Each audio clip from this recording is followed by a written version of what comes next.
আল্লাহ রাব্বুল আলামিন কোরআনের মধ্যে বলতেছে 100 নম্বর সূরা সূরা আদিয়াতে ওয়াল আদিয়াতি দবহা, একটা আয়াত, ফাল মুরিয়াতি কদহা দুটো,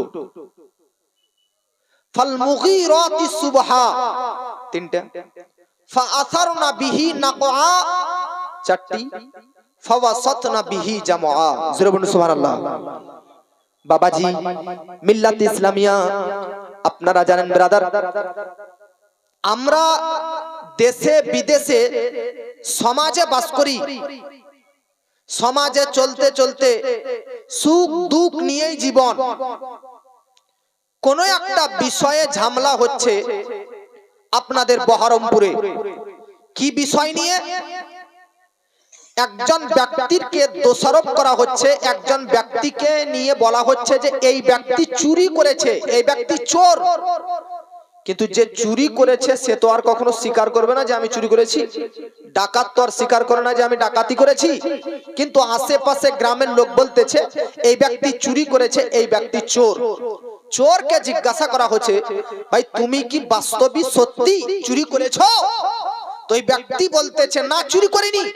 তো কেউ বিশ্বাস করে না, বারবার বলতেছে না চুরি করিনি, তবুও বিশ্বাস করে না।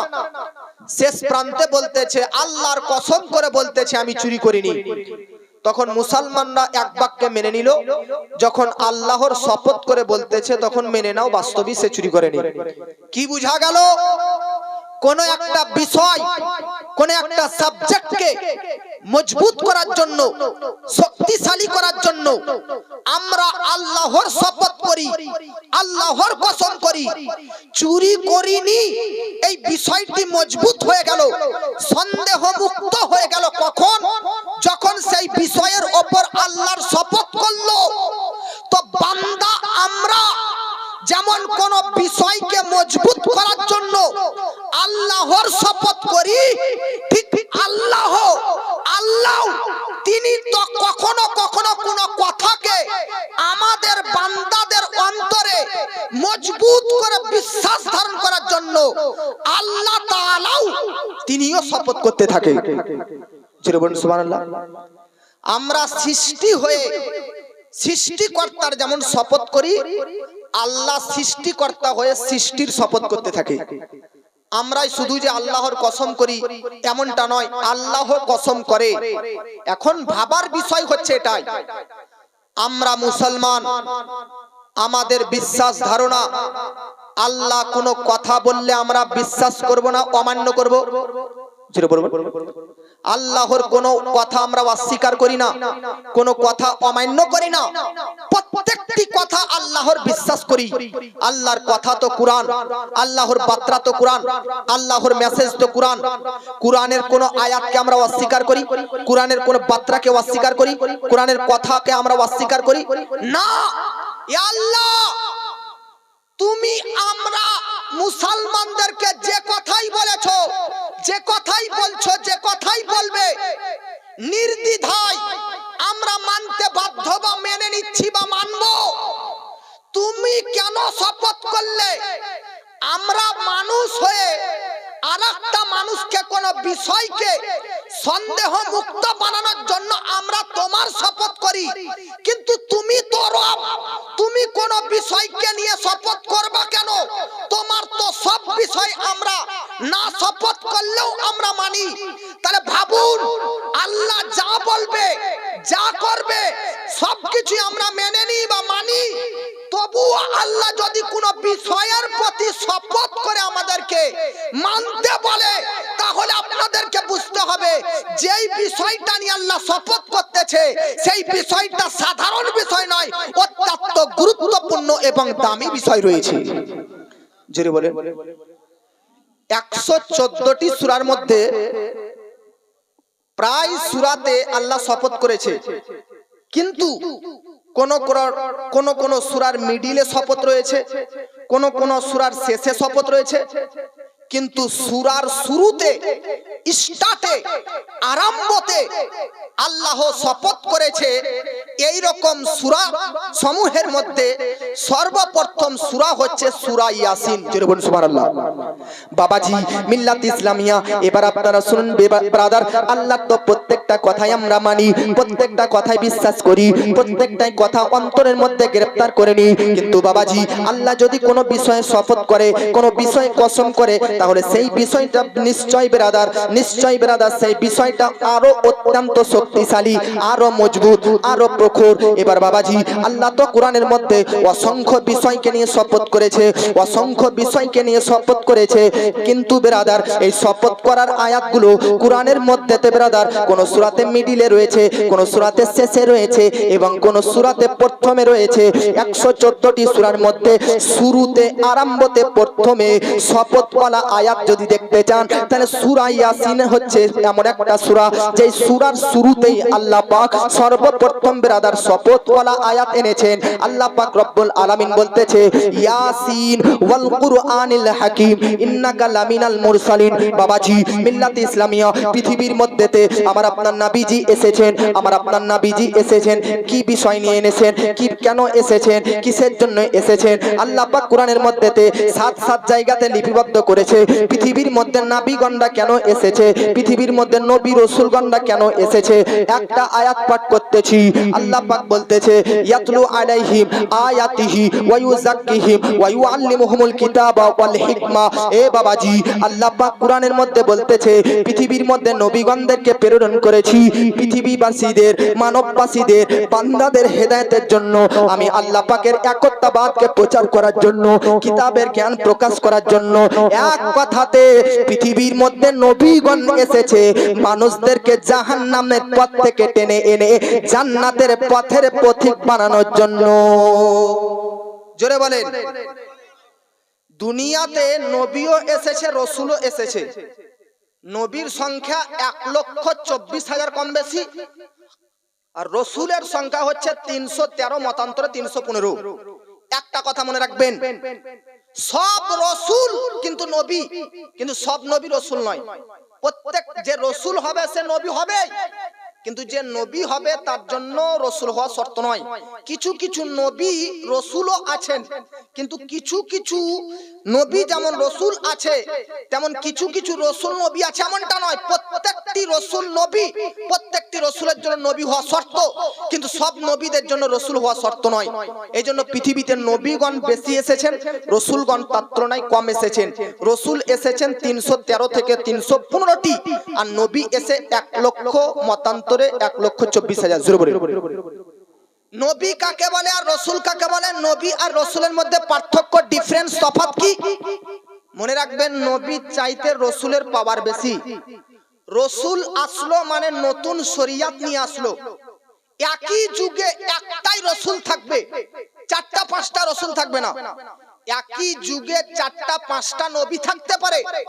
কথার কথা 2025, তো 2025-এ 4-5টা নবী থাকতে পারে, কিন্তু 2025 তো 25 একটাই রাসূল থাকবে। ঠিক যখন নবী এবং রাসূল পৃথিবীতে আসতেন, তো একই যুগে একই জামানাতে আল্লাহ পাক চতুর্দিকে, কখনো ইরাক, কখনো ইরান, কখনো মিশরে, একই জামানাতে একই যুগে 4-5টা নবী পাঠাতেন। কিন্তু আল্লাহ পাক রাসূল যখন পাঠাতেন তখন গোটা পৃথিবীবাসীর জন্য একটাই রাসূল করে প্রেরণ করতেন। রাসূল মানে নতুন শরীয়ত আনয়নকারী আর নতুন কিতাব আনয়নকারী। জোরে বলুন সুবহানাল্লাহ। আর নবী মানে হচ্ছে সেই কিতাব এবং সেই শরীয়তের প্রচার এবং প্রকাশকারী। জোরে বলুন সুবহানাল্লাহ। আমার নবী, নবীও ছিলেন প্লাস রাসূলও ছিলেন। জোরে বলুন সুবহানাল্লাহ। আরবের কাফের, মক্কার কাফের, মদিনার কাফের আমার নবী কে রাসূল বলে অস্বীকার করলো না।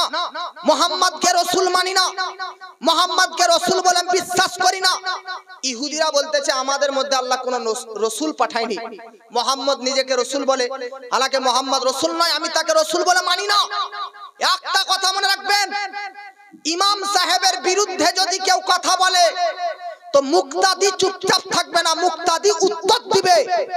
ইমামের বিরুদ্ধে কেউ কথা বললে মসজিদের সেক্রেটারি সভাপতি উত্তর দিবে, মাস্টারের বিরুদ্ধে কথা বললে ছাত্র উত্তর দিবে, ডাক্তারের বিরুদ্ধে কেউ কথা বললে আজকের রোগীরা উত্তর দিবে, নেতাদের বিরুদ্ধে কেউ কথা বললে চালাক জনগণরা উত্তর দিবে। কিন্তু নবীদের বিরুদ্ধে, রাসূলদের বিরুদ্ধে যদি কেউ কথা বলতো তো স্বয়ং আল্লাহ পাক তাআলা উত্তর দিত। জোরে বলেন। তাহলে আমার নবীকে নিয়ে কিভাবে বিরোধিতা করতেছে আরবের কাফেররা, বলতেছে আমরা মুহাম্মদকে রাসূল বলি মানি না। বাবাজি, যেমনই আরবের কাফেররা, আরবের বেধর্মীরা আমার আপনার নবীজিকে রাসূল মনে করলো না, রাসূল থেকে অস্বীকার করলো, অমান্য করলো, তেমনি আল্লাহ পাক কোরআনের মধ্যে বলতেছে ইয়াসিন ওয়াল কুরআনিল হাকিম। জোরে বলেন। কুরআনের শপথ করে বলতেছি। আপনারা যেমন বলেন যে আল্লাহর শপথ করে বলতেছি, চুরি করিয়েনি, ঠিক আল্লাহ ডাইরেক্টলি বলতেছে ওয়াল কুরআনিল হাকিম, রহস্যময় কুরআন, হিকমতে ভরা এই কুরআনটার শপথ করে আমি আল্লাহ বলতেছি ইন্নাকা লামিনাল মুরসালিন, মুহাম্মদ তুমি অবশ্যই অবশ্যই রাসূল রয়েছো। জোরে বলেন। আল্লাহ পাক ডাইরেক্টলি বলতে পারতো ইন্নাকা লামিনাল মুরসালিন, এ মুহাম্মদ তুমি নিশ্চয় রাসূল, শুধু এত দূর বলে ছেড়ে দেয়নি। আল্লাহ বলতেছে কুরআনের শপথ করে বলতেছি মুহাম্মদ রাসূল রয়েছেন। জোরে বলেন। আমার নবীজির শান এবং মান কতটা উচ্চ আল্লাহর নিকটে ভাবুন, যে নবীর রিসালাত কে মান্যতা আল্লাহ পাক শপথ এবং কসম করে কুরআনের মধ্যে আল্লাহ পাক বার্তা দিয়ে, আয়াত দিয়ে জগৎবাসী বেধর্মীদের মুখ বন্ধ করে দিয়েছে। জোরে বলেন। বাবাজি, মিল্লাত ইসলামিয়া আল্লাহ পাক রব্বুল আলামিন কুরআনের মধ্যেতে বহু জায়গাতে আমার আপনার নবীকে নিয়ে, আমার আপনার রাসূলকে নিয়ে ব্রাদার বেধর্মীরা যখনই কটূক্তি করেছিল, যখনই বিরোধিতা করেছিল, তখনই আমার নবীকে নিয়ে আল্লাহ পাক বহু কুরআনের মধ্যে জবাব দিয়েছেন। আর একটা আয়াত পাঠ করতেছি।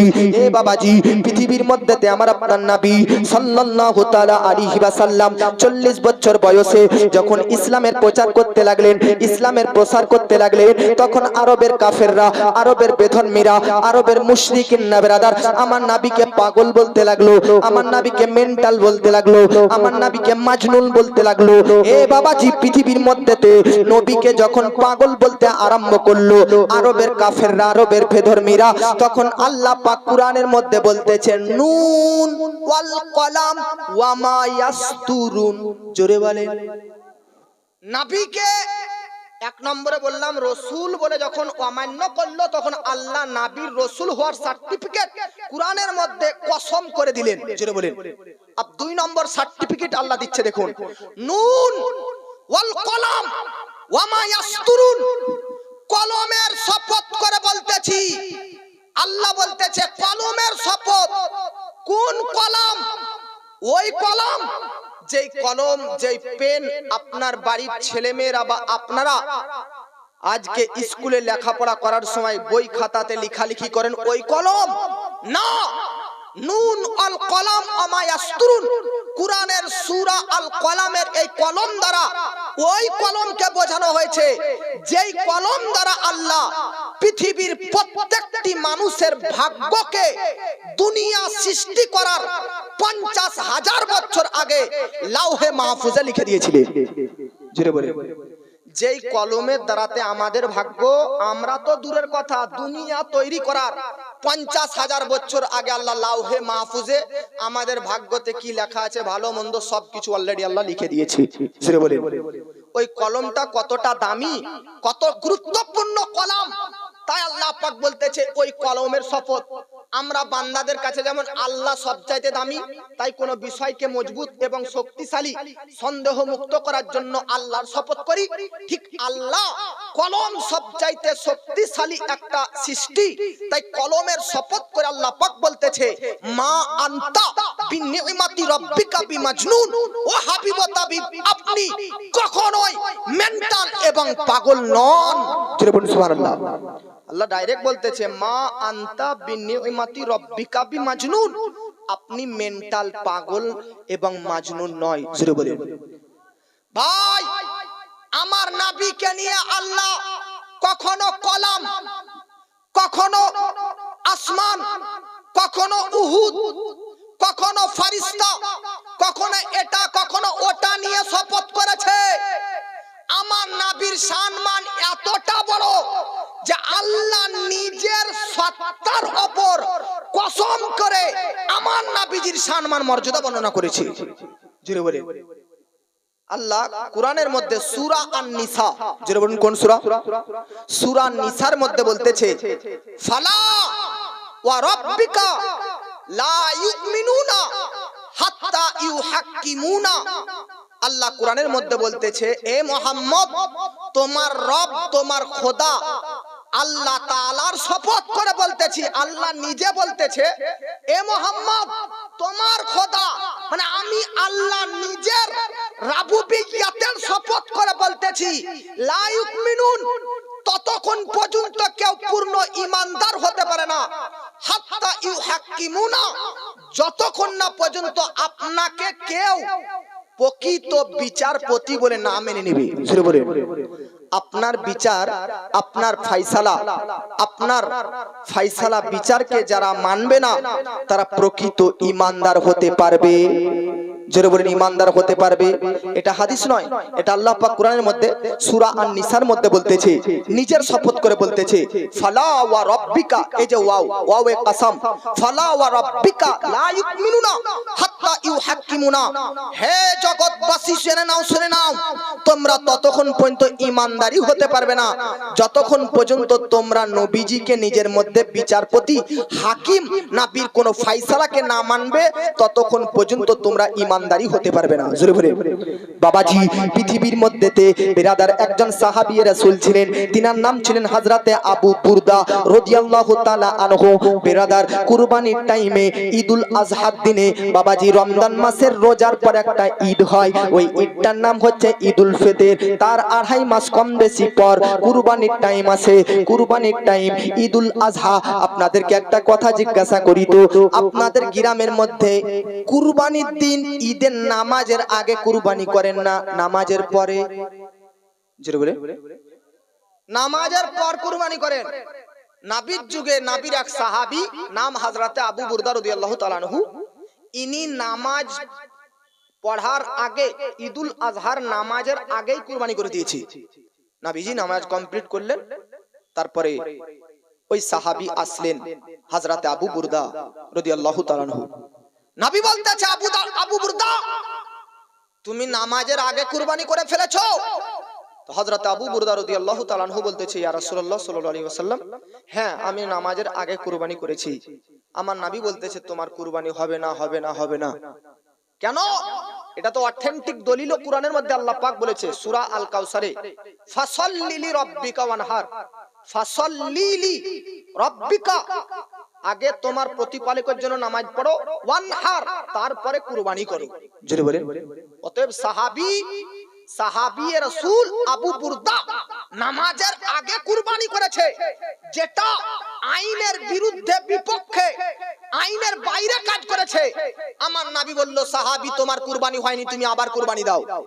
আবু বুরদা বলতেছে, হুজুর আমার বাড়িতে আর সেই রকম পশু নেই যেই পশু কুরবানির জন্য উপযুক্ত হবে। কুরবানির পশু, যে সে পশু তো কুরবানি হয় না। উট যদি কেউ কুরবানি দেয় তো উটের বয়স হওয়া লাগবে 5 বছর। কত বছর? কেউ যদি গরু বা মহিষ কুরবানি দেয় তো গরু বা মহিষের বয়স হওয়া লাগবে 3 বছর। কেউ যদি ছাগল বা ভেড়া বা দুম্বা কুরবানি দেয় তাহলে তার বয়স লাগবে 1 বছর। কত? ছাগলের বয়স কত লাগবে? 1, গরুর বয়স আর উটের বয়স 5। আপনারা মনে করেন যে গরু বা ছাগল বা উটের দাঁত বেরিয়েছে কিনা? দাঁত বের হওয়ানো শর্ত নয়। কুরবানির যে পশু কুরবানি দিবেন সেই পশুটার বয়স কত এটা শর্ত। অতএব আবু বুরদা বলতেছে, হুজুর আমার বাড়িতে তো উট 5 বছর বয়সের উট নেই, 3 বছর বয়সের গরু বা মহিষ নেই, 1 বছর বয়সেরও কোনো দুম্বা বা ছাগল নেই। মানে আমার বাড়িতে এমন কোন পশুই নেই যেটা কুরবানির উপযুক্ত হবে। নবী বলতেছে তাহলে কি আছে?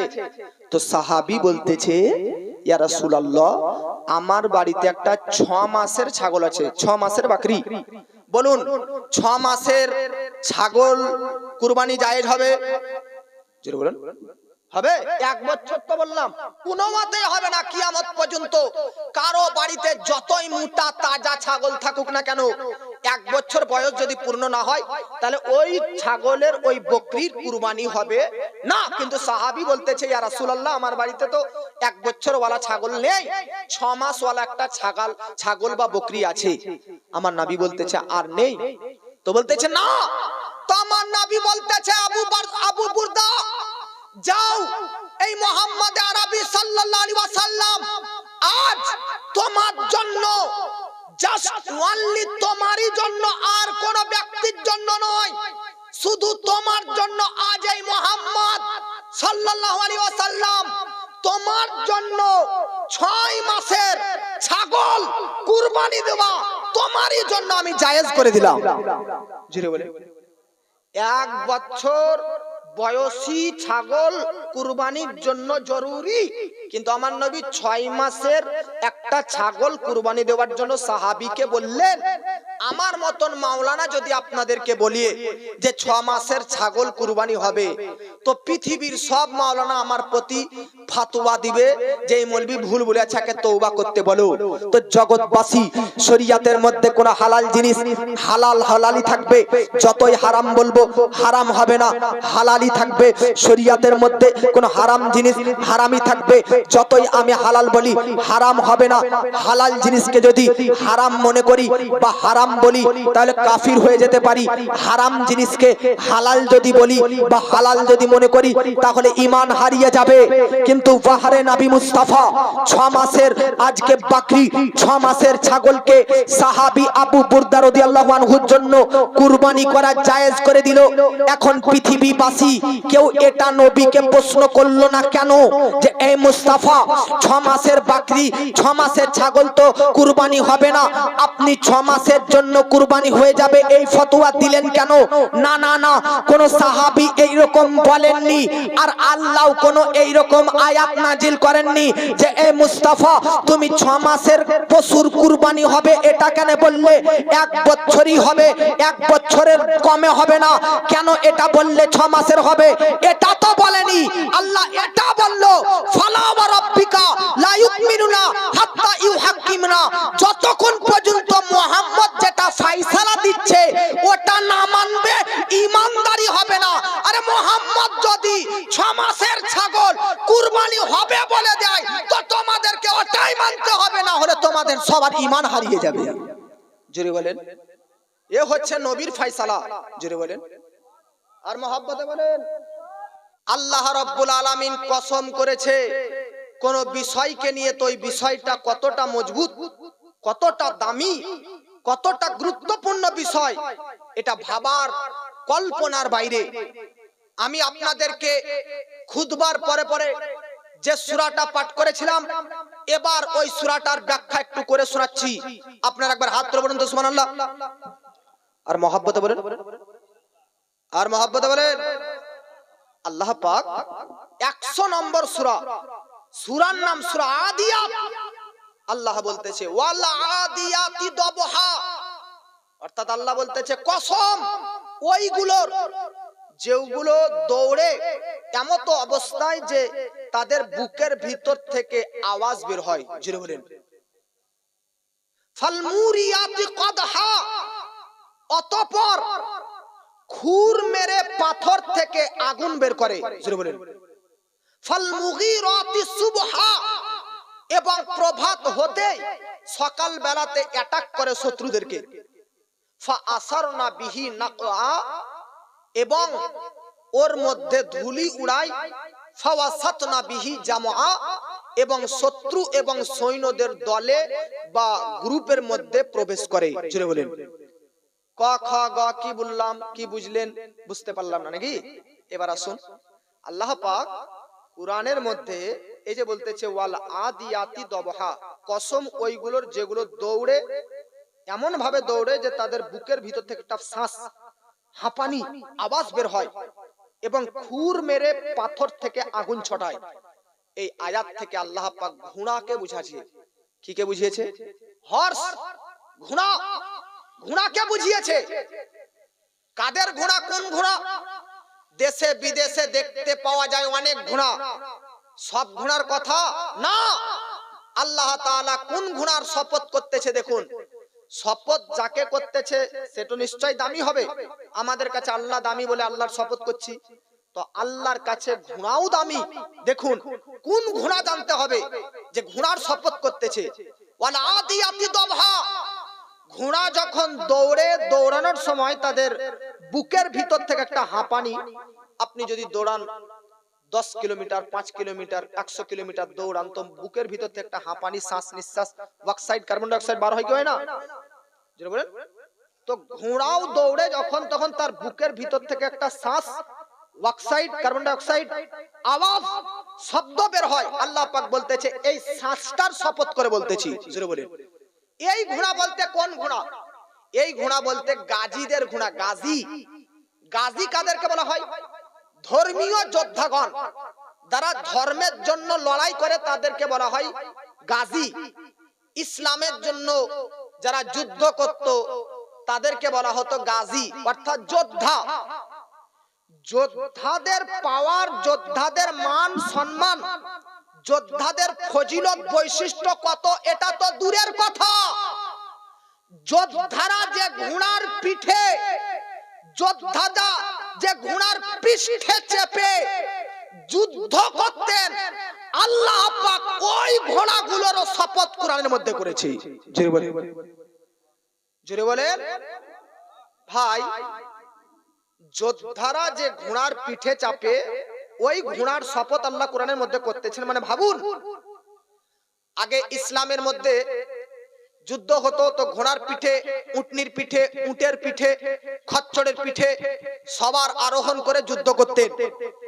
আপনাদের জানার জন্য একটা কথা বলে দিই, আমার আপনার নবীজির কাছে মোট কম বেশি 20টি ঘোড়া ছিল। অর্থাৎ আমার নবীজি কম বেশি 20টি ঘোড়ার মালিক ছিলেন। 20টি ঘোড়ার মালিক আমার নবী মুস্তাফার মালিকানায় 20টি ঘোড়া ছিল। 20টি, 20টি, 20 হর্স, 20টি ঘোড়ার মালিক নবী ছিলেন। তার মধ্যে কিছু কিছু নাম আপনাদেরকে বলে দিচ্ছি। 1 নম্বরে সাকব, 2911 ক ব সাকব।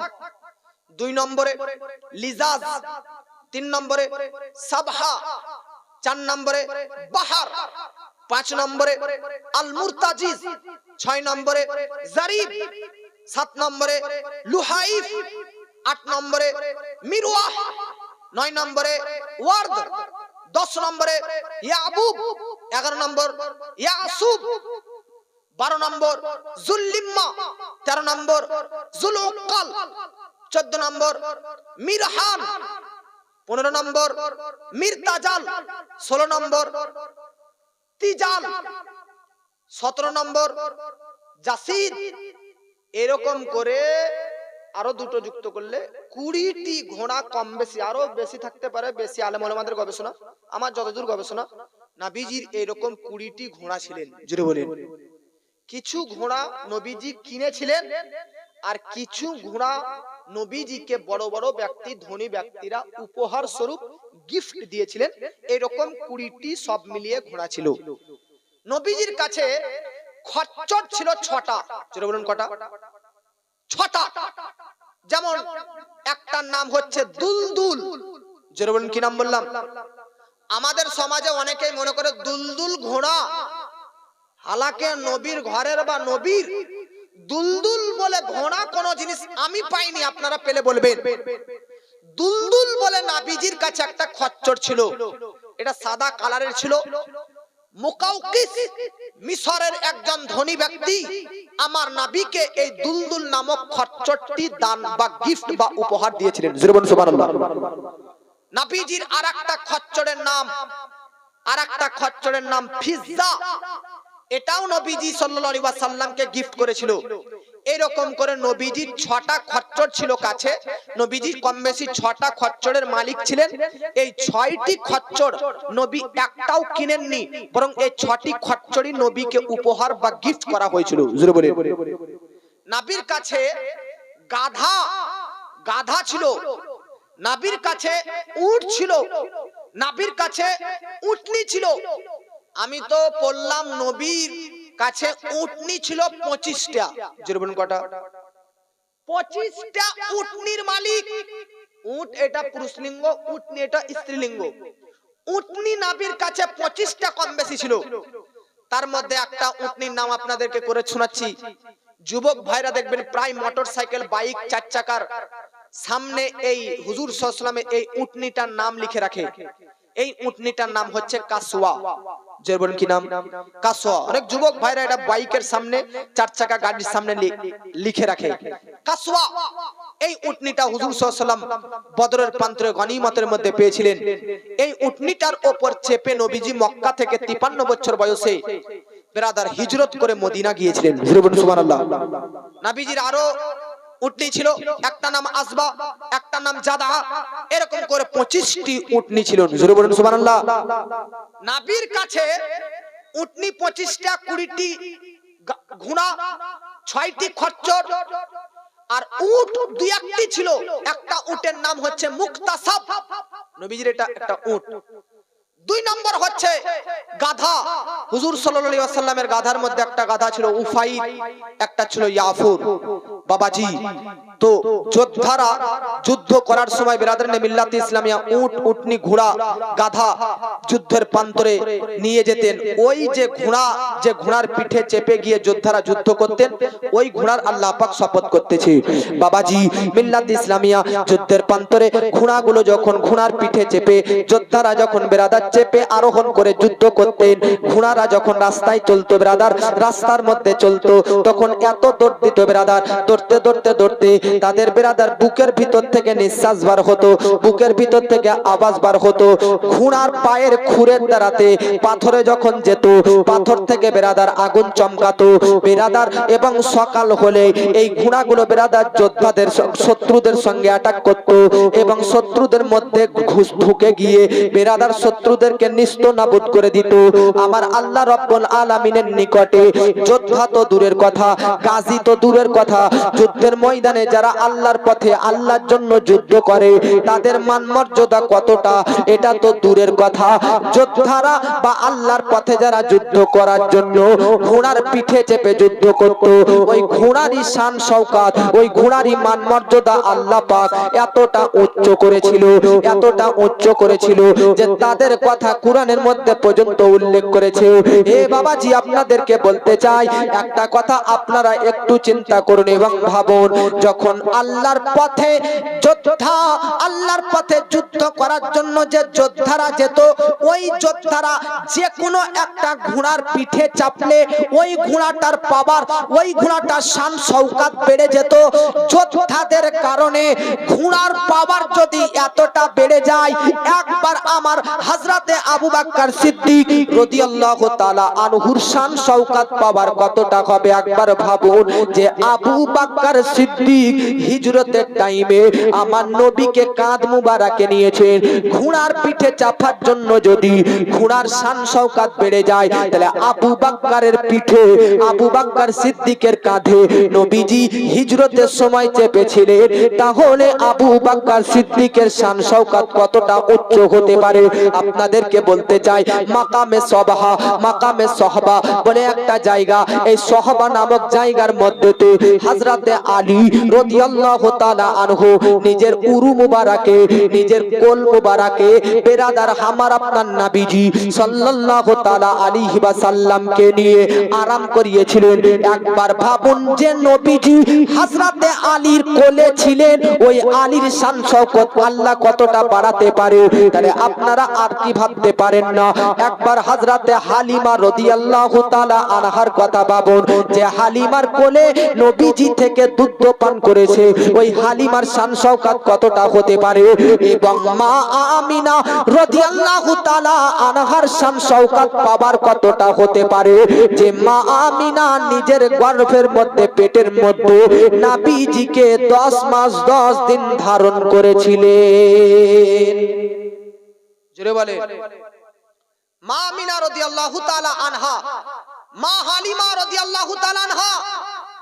আরে ঘোড়ার পিঠে যদি গাজীরা চাপে, তো গাজীদের নিসবতে যদি ঘোড়াদের শান বেড়ে যায়, তো মা আমিনার গর্ভে নবীজি 10 মাস ছিলেন, তাহলে মা আমিনার শান শওকত কতটা বাড়তে পারে?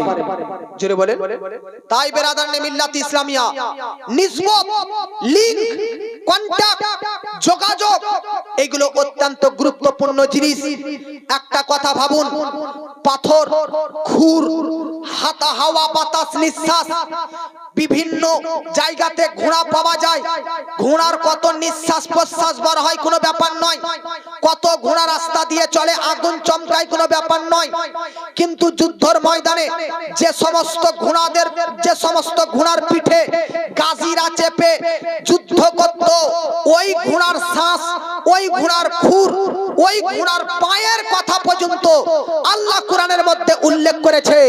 তো কখনো কখনো দামি জিনিসের, গুরুত্বপূর্ণ জিনিসের, স্পেশাল জিনিসের সম্পর্ক, লিঙ্ক, নিসবত যদি কোনো তুচ্ছ জিনিসের সঙ্গে হয়ে যায়, তো তুচ্ছ জিনিসটা দামি জিনিসের সঙ্গে লিঙ্ক হবার কারণে তুচ্ছ আর তুচ্ছ হয় না, ওই তুচ্ছ জিনিসটা আল্লাহর দরবারে উচ্চ হয়ে যায়। জোরে বলুন। সাফা মারওয়া কে চিনতো বা কে জানতো? আল্লাহ কোরআনে এই সাফা মারওয়া প্রত্যেকটা হাজীদের জন্য সাই করা, দৌড় দিয়া ওয়াজিব করে দিয়েছে। সাফা এবং মারওয়া দুটো পাহাড়, প্রত্যেকটা হাজী যারাই হজ করে তারাই ওই বেরাদার সাফা আর মারওয়ার মধ্যে দৌড় দেয়, সাই দেয়।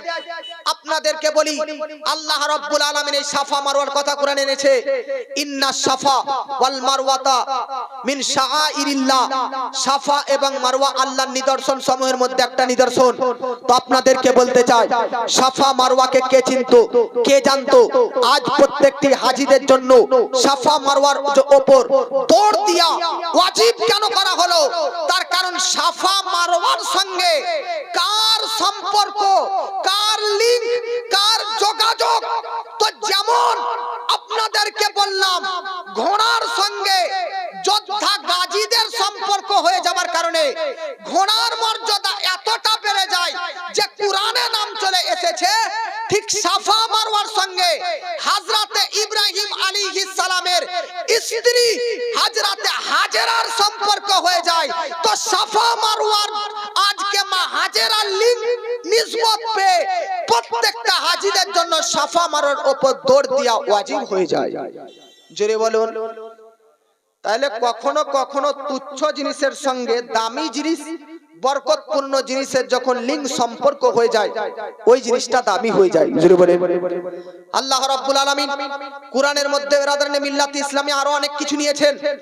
আপনারা যারা হজ করতে যান, আরাফার ময়দানে অবশ্যই অবস্থান করেন, অবশ্যই আরাফার ময়দানে যান।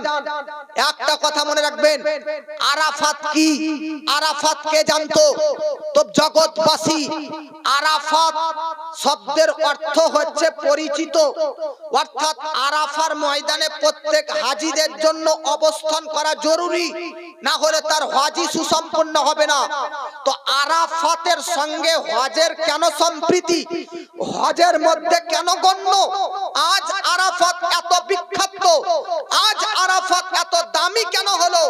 তার কারণ আরাফাতের সঙ্গে হযরতে আদম এবং হযরতে হাওয়া, এই দুইজন আমাদের আদি পিতা আদি মাতার সম্পর্ক, লিঙ্ক, নিসবত হয়ে গেছিল। তার জন্য আরাফার ময়দানে প্রত্যেকটি হাজীদের জন্য অবস্থান করা জরুরি করে দেওয়া হলো। জোরে বলেন। তো যে কোনো জিনিস নিসবতে নিসবতে অনেক উঁচু হয়, নিসবতে অনেক বড় হয়ে যায়, নিসবতে অনেক উচ্চ হয়ে যায়। আপনি বেরাদারনে মিল্লাত ইসলামিয়া কোরআনের মধ্যে পড়বেন আসহাফে কাহাফের ঘটনা।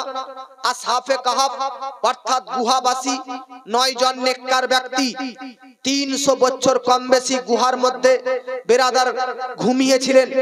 আল্লাহ রাব্বুল আলামিন আসহাবে কাহাফের প্রত্যেকটা ব্যক্তিকে জান্নাতি করেন, জান্নাতি সার্টিফিকেট দান করেন। কিন্তু আসহাবে কাহাফের সঙ্গে একটা কুকুরও ছিল। উনারা তো নেককার ব্যক্তি, পরেশগার মুক্তাদি, পরেশগার মুত্তাকিন ব্যক্তি, উনারা জান্নাতি হবে বা জান্নাতি হয়েছে এটা মানা যায়। কিন্তু আসহাবে কাহাফের পাশে একটা কুকুর ছিল, কুকুরটির নাম ছিল কিতমির। এই কিতমিরটাকেও জান্নাতি বলে ঘোষণা করা হয়েছে। এবং এই কিতমিরটা আসহাবে কাহাফ গুহাবাসীর বা গুহার সামনে কিভাবে বসেছিল তার বসার গঠনটা পর্যন্ত আল্লাহ কোরআনে এনেছে। যে কুকুরকে ঘর থেকে আমরা দূর দূর করে তাড়িয়ে দিই, যে কুকুরকে আমরা খাবার দিই না, যে কুকুর টেনে মেনে বাস করে, যে কুকুরগুলো আজকে বেরাদার নে মিল্লাত ইসলামিয়া নোংরা আবর্জনার মধ্যে থাকে, যে কুকুর আমাদের খাবার কর বেঁচে যাওয়া অবশিষ্ট খাবার খায়, যে কুকুর উৎকৃষ্ট খাবার খায়, যে কুকুর জঙ্গলে বাস করে, যে কুকুরের গায়ে নাপাক লেগে থাকে, এই কুকুর জাতিদের মধ্যে একটা কুকুর কাল হাসরের প্রান্তরে জান্নাতি সার্টিফিকেট নিয়ে জান্নাতের মধ্যে পদার্পণ করবেন। তো জগৎবাসী পৃথিবীর মধ্যে মানুষ ছাড়া তো কেউ জান্নাতে যাবে না, তবে মানুষের সঙ্গে কিছু প্রাণীও জান্নাতে যাবে। তার কারণ সেই প্রাণীদের যোগাযোগ, সেই প্রাণীদের কন্টাক্ট, সেই প্রাণীদের লিঙ্ক, সেই প্রাণীদের সম্পর্ক আল্লাহ ওয়ালাদের সঙ্গে, আজকে পাওয়ারফুল ব্যক্তিদের সঙ্গে, নেককার ব্যক্তিদের সঙ্গে হয়ে গিয়েছে। তাই তিনাদেরকে আল্লাহ পাক জান্নাতি বানিয়ে দিয়েছে। অতএব জগৎবাসী আমাদেরকেও আল্লাহ ওয়ালা, আল্লাহ অর্জনকারী, আল্লাহর নৈকট্য প্রাপ্ত অর্জনকারীদের সঙ্গে সম্পৃক্ত রাখতে হবে, তাহলে আমাদের জীবনটা ধন্য হয়ে যাবে। আরে আপনাদেরকে বলি, মসজিদ তৈরি করতেছেন, মসজিদ বানাচ্ছেন, আপনার টাকা, আপনার ব্যালেন্স, আপনার অ্যাকাউন্ট থেকে যদি আপনার মসজিদের সঙ্গে সম্পৃক্তি হয়ে যায়, তো আপনার অ্যাকাউন্টের সঙ্গে মসজিদের লিংক হয়ে যাওয়ার কারণে আপনার অ্যাকাউন্টের টাকা যেটা দান হবে সেটাও আল্লাহর কাছে জমা হয়ে সেই টাকাটা একদিন হাসরের প্রান্তরে আপনাকে জান্নাতি বানিয়ে দিতে পারে।